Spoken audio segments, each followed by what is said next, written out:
Sveiciens visiem! Šodien, gatavojoties rītdienai, rītdien ir treniņš, kuru mēs ar draugiem plānojam aizvadīt Baiļos. Manai mans sāk domāt, varbūt kādam būtu interesanti paskatīties un uzzināt ko vairāk par ledskāpšanas nepieciešamo ekipēju.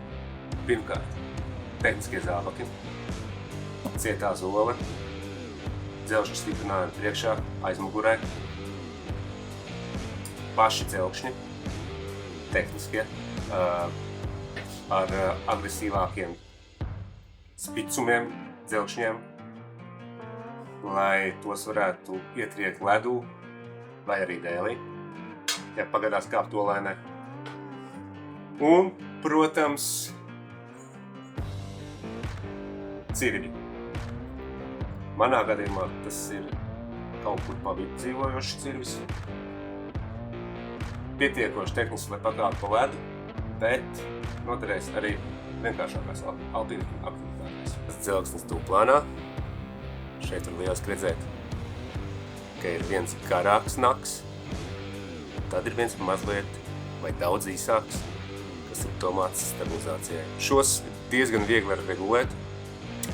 Ar to gribētu teikt, kad, ja ir vairāk zābaku pāri,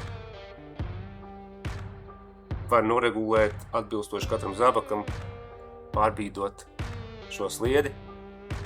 Un to darot, nevajag neko strūlēt. Ir tapiņa, pavelkam. Ir kātie stiprināt zābakam. Priekšējā daļa iet pie šīs drobas. Aizmugurējā daļa ir jābūt klikšķim.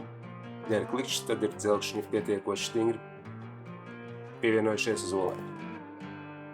Tā tas arī beigās izskatās. Dzelkšņi ir pavisam stingri pievienot zābakam. Gribot nenoraus, jābūt ļoti neveiksmīgai situācijai, lai viņi paši attaisītos. Izvelkot cauri šai sprādzītei, stingri savelkot. Var papildus nodrošināt, lai gadījumā, ja kāds no šiem drošinājumiem atverās, dzelksnis tomēr paliek pie zābaka. Nevis nokrīt aizā bezdibenī. Tad rīt brauksim Baiļiem. Cerēsim, ka vēl viss nebūs no puses. Jā, esam mazliet nokavējušies, bet tomēr labāk vēl nekā nekad.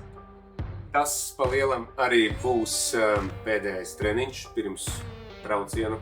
Tas mums ir plānots uz Slovēniju nākošās nedēļas beigās. Redzēsim! Cerēsim uz labāku! Tam atbraukuši. Ledus arī vēl ir palicis. Vēl virve. Un jāpamēģina uzkāpt.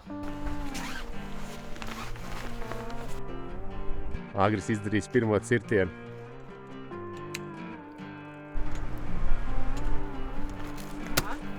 Tā kā te ir vairākas opcijas, tad pamēģināsim arī no šitās puses. Garāks kāpiens un arī vieglāk.